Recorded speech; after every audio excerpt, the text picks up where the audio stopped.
What's up YouTube, and welcome to the Anabolic Outpost. And through over 30 different recipe tutorials, I am finally bringing a bit of a different video, but still staying on track with the theme of nutrition and training. And I decided to make an in-depth guide in what to look for in a protein bar, as well as specifically what to look for in a protein bar based on your fitness goals. It is a little bit different between the two, but overall there are some key rules when looking for any sort of protein bar. And in this video, I'm going to be doing exactly that, showing you what you should be looking for, and then also giving you some examples of reviewing different nutrition facts for different protein bars, and showing you exactly what you should look for on each of the nutrition labels. There will also be many great examples throughout this video that will focus on any sort of nutrition need you are looking for. To start this out, I'm just going to be throwing up this graphic on the screen, and this is specifically what I look for in a protein bar, but like I said, this is going to carry over for what you are looking for in a protein bar, just slightly modified on certain things. And I am going to be explaining it what might be different for you based on what you are looking for later on in the video, but just going over what I generally look for in a protein bar.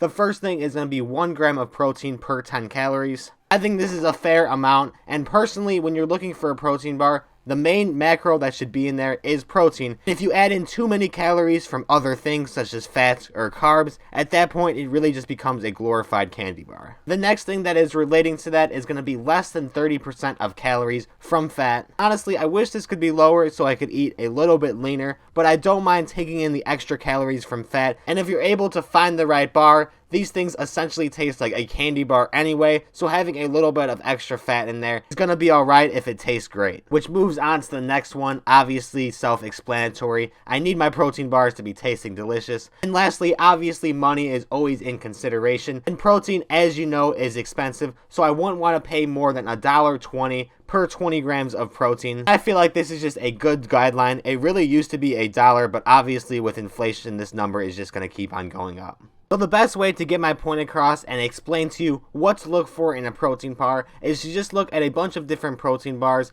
and me giving a review of what I think of them. And this first one you might have recognized by the intro, but it's going to be the Pure Protein Bar. As you can see by the intro, I did have quite an awful lot of them, and this is my #1 favorite protein bar. It follows all of the qualifications that I was looking for in the intro, and in case you are wondering, it's going to come out to $7 for 6 of these bars.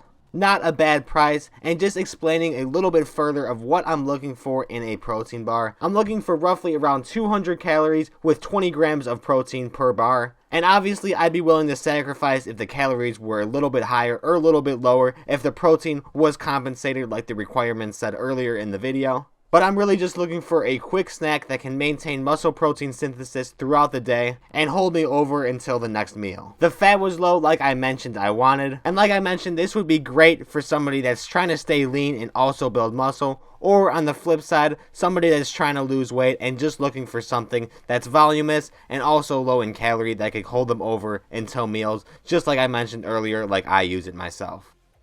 The only situation I could see where it may not be as great as if you were bulking and you wanted more calories for less amount of volume. And I do have a couple other recommendations for you in this video, but even if you are in that situation, this bar is still great and you would just have to eat something else after it if you want a little bit of extra calories.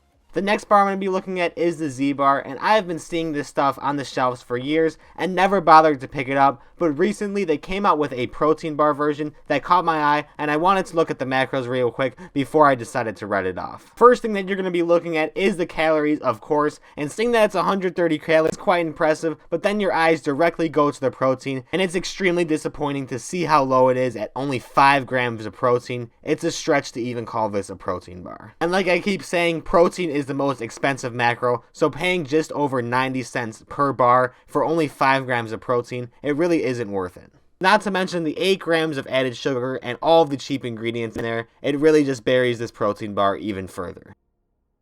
The next bar I'm going to take a look at is another notable name that I've seen on the shelf for years and never bothered to even try, is the Builder's Protein Bar, and you may not recognize that name right away, but it is made by the Cliff Bar brand, and I'm sure you've seen Cliff Bars before on the shelves like I have. And right from the front of the box, it advertises 20 grams of protein per bar, which is extremely promising, which is right at the target that I'm looking for.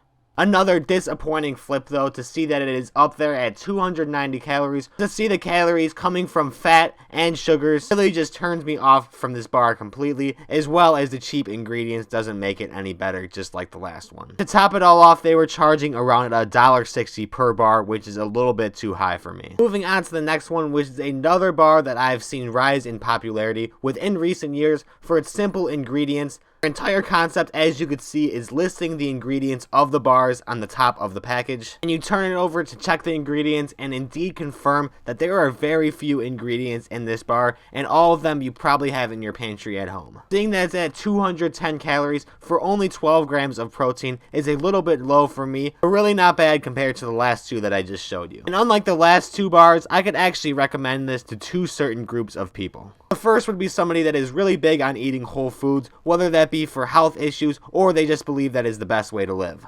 I can't disagree with that logic, and if that's your thinking, then this bar would be great and aligns perfectly with that thinking. The second person would be somebody that is just exercising for lifestyle and health purposes, isn't really that big of a lifter, and doesn't have to be as concerned with their protein intake, just looking for something that is overall healthy that they can consume, that's balanced in all areas of macros. I think this would be a great bar for them. Which, if I had to guess, wouldn't really be the majority of my audience, but I still have to put that out there that some of these bars are meant for different sorts of people. And this is another one that I might not necessarily consume myself, but I can recommend it to other people. If you're big on fitness social media, you've probably seen it advertised by one influencer or another, and that is being the Anabar.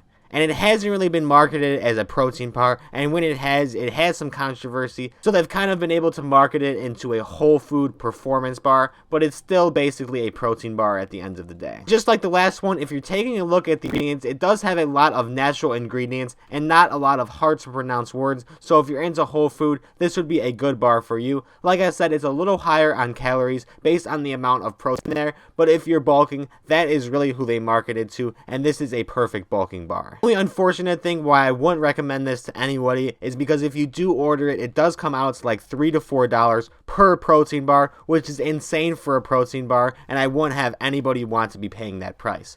Although I do hope that they can eventually get into retail stores sooner or later, and that price would be a little bit lower and I would be able to purchase it for myself. To quickly take a look at some other common ones, this next one I'm going to look at is Quest. It's arguably the most popular bar, and taking a look at the nutrition facts, it does look pretty good and follow all of my rules. And unfortunately, what it comes down to is that it really just tastes like garbage. No idea why those things have gotten so popular. Another one is going to be these Lenny and Larry's cookies, which look great looking at the nutrition facts, a little high on calories for the amount of protein. I have tried these and these do taste incredible and I would eat these. The only unfortunate thing is the price point, like $2 per cookie, so I really wouldn't buy those on a regular basis. The final protein bar I'm going to look at is another bar that I actually personally buy myself, and it is the Kirkland Signature Protein Bar. They don't make it around to Costco enough, but when I do make it around there, I be sure to stock up on these protein bars. Essentially the same macros as the pure protein bars, an entirely different texture, and it's all subjective to which one you like, but I like both textures, so I buy both types of protein bars.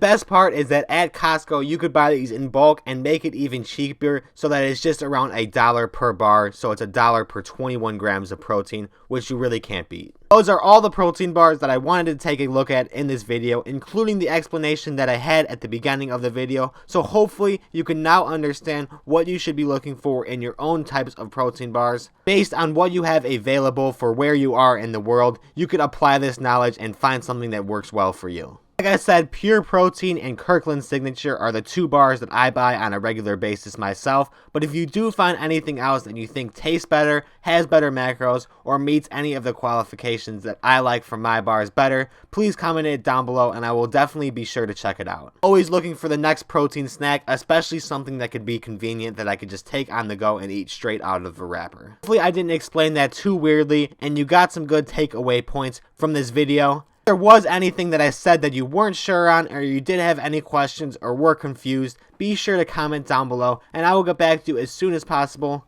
Like I said in the intro, this is my first time doing like an informational sort of commentary based video, so if you did have any suggestions or anything I can improve on for my next informational video, comment that below as well. I would love to hear what you thought of this video. I'm trying to consistently improve as well as branch out to a variety of content, so if you did enjoy this video and want more videos like this video and subscribe, and that will really show me that you like these types of videos and don't want to just have recipe tutorials on this channel, and I can mix it up and do a variety of fitness-based, nutritional-based content. Other than that though, thank you for watching, and I will see you in the next video.